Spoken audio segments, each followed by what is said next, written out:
ग्रामस्थ मंडळी आणि विद्यार्थी मित्रांनो, भारताच्या 80व्या स्वातंत्र्य दिनाच्या हुतात्म्यांना माझे प्रणाम आणि तुम्हा सर्वांना स्वातंत्र्य दिनाच्या हार्दिक शुभेच्छा. ग्रामस्थांच्या सहकार्याने रालेगण चित्ती गावाचा कार्यपट करून देशात आदर्श निर्माण करणारे थोर समाजसेवक म्हणजे अण्णा हजारे होत. यांचा जन्म 15 जून 1937 साली झाला. अण्णा हजारेंचे पूर्ण नाव किसन बाबूराव हजारे आहे. 7 वर्षांच्या असताना त्यांच्या वडिलांचे निधन झाले. अण्णांना त्यांच्या आत्याने शिकविले. 7वी पर्यंत शिकल्यावर अण्णांनी शिक्षण सोडले. 1962 साली चेतने पाठवर आग्र्यावर गेले. भारत सरकारने सैन्य भरती सुरू केली. अण्णा हजारे सैन्यात भरती झाले. युद्ध सुरू होती. अण्णा युद्धभूमीवर होते. अण्णांसोबतचे सर्व सैनिक मारले गेले.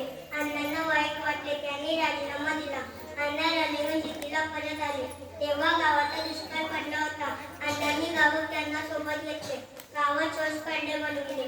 दारूबंदी केली. स्वच्छतेवर भर दिला. रालेगण चित्तीला आदर्श गाव बनविले. अण्णा हजारेंनी भ्रष्टाचाराविरुद्ध 16 उपोषणे केली आहेत. माहिती